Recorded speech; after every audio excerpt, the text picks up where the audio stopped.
Assalamualaikum warahmatullahi wabarakatuh. Yang terhormat Ibu Winarni selaku dosen Bahasa Indonesia. Perkenalkan, nama saya Lisa Fionita. Di sini saya akan mempresentasikan mengenai pengaruh minat baca terhadap prestasi akademik mahasiswa Universitas Mercu Buana. Pengertian minat membaca. Dalam Kamus Besar Bahasa Indonesia, kata minat memiliki arti kecenderungan hati yang tinggi terhadap sesuatu, gairah, keinginan. Jadi harus ada sesuatu yang ditimbulkan, baik dari dalam dirinya maupun dari luar untuk menyukai sesuatu. Membaca adalah keterampilan reseptif bahasa tulis. Keterampilan membaca dapat dikembangkan secara tersendiri, terpisah dari keterampilan mendengar dan berbicara. Maka dapat disimpulkan bahwa minat baca adalah ketertarikan yang mendorong individu untuk melakukan kegiatan, memperhatikan, merasa, menikmati, dan senang terhadap aktivitas membaca, sehingga individu tersebut melakukan aktivitas membaca dengan kemauan sendiri. Selanjutnya ada prestasi akademik. Prestasi akademik merupakan perubahan dalam hal kecakapan tingkah laku atau kemampuan yang dapat bertambah selama beberapa waktu dan tidak disebabkan proses pertumbuhan, tetapi adanya situasi belajar. Perwujudan bentuk hasil proses belajar tersebut dapat berupa pemecahan lisan ataupun tulisan, dan keterampilan serta pemecahan masalah langsung dapat diukur atau dinilai dengan menggunakan tes yang standar. Faktor-faktor yang mempengaruhi minat baca.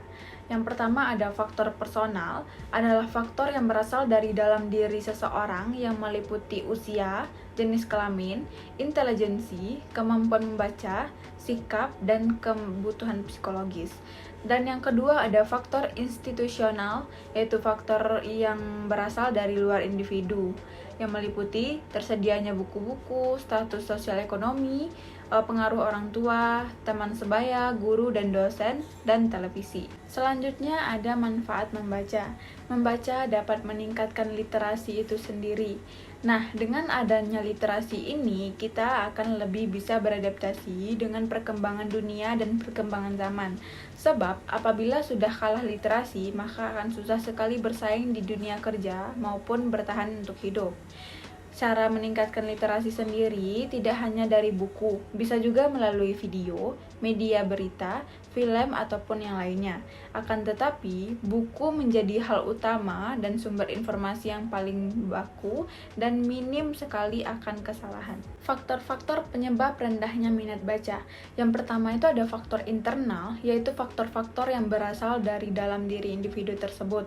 Faktor internal meliputi adanya kecenderungan malas dalam membaca, kesibukan dalam beraktivitas, sehingga tidak dapat untuk membaca. Malas hampir menjadi masalah bagi kebanyakan orang untuk membaca. Malas bisa diakibatkan oleh minat dan motivasi yang rendah dalam diri seseorang. Yang kedua ada faktor eksternal, yaitu faktor-faktor yang berasal dari luar diri individu tersebut. Faktor eksternal meliputi belum memadainya sarana yang ada di taman bacaan, pelayanan yang diberikan kurang baik, status sosial, pengaruh lingkungan, dan kecenderungan masyarakat sekarang yang lebih bergantung pada multimedia saat mencari informasi.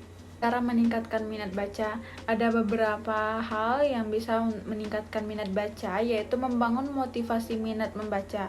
Motivasi minat membaca harus dimulai dari dalam diri Anda sendiri. Semua itu tergantung pada niat hati. Yang selanjutnya ada mengatur waktu yang tepat dan nyaman untuk membaca. Melakukan kegiatan membaca juga butuh waktu yang tepat, sehingga apa yang Anda baca akan meresap ke dalam pikiran. Yang terakhir ada membaca sesuatu yang kita sukai. Dengan membaca sesuatu yang kita sukai, maka itu semua merupakan awal dari tumbuhnya minat membaca. Cara meningkatkan minat baca mahasiswa Universitas Mercu Buana. Kegiatan-kegiatan untuk meningkatkan minat baca mahasiswa Universitas Mercu Buana harus diadakan. Di samping pembinaan kampus dalam hal menyediakan fasilitas membaca dan pembinaan perpustakaan kampus yang baik, mengadakan bentuk kegiatan-kegiatan yang kreatif dan inovatif untuk dilakukan terhadap meningkatkan minat baca. Kegiatan tersebut dapat dikembangkan dan sangat bergantung kepada kreativitas. Kesimpulannya, membaca merupakan kegiatan yang memberikan banyak wawasan serta pengetahuan. Membaca merupakan komponen penting dalam suatu proses pembelajaran dan pendidikan. Tanpa membaca, kita tidak tahu hal-hal apa yang ada di lingkungan sekitar kita. Prestasi akademik merupakan perubahan dalam hal kecakapan, dalam hal tingkah laku ataupun kemampuan yang dapat bertambah selama waktu yang disebabkan proses pertumbuhan, tetapi adanya situasi belajar. Sekian presentasi dari saya. Kalau ada kesalahan saya mohon maaf. Wassalamualaikum warahmatullahi wabarakatuh.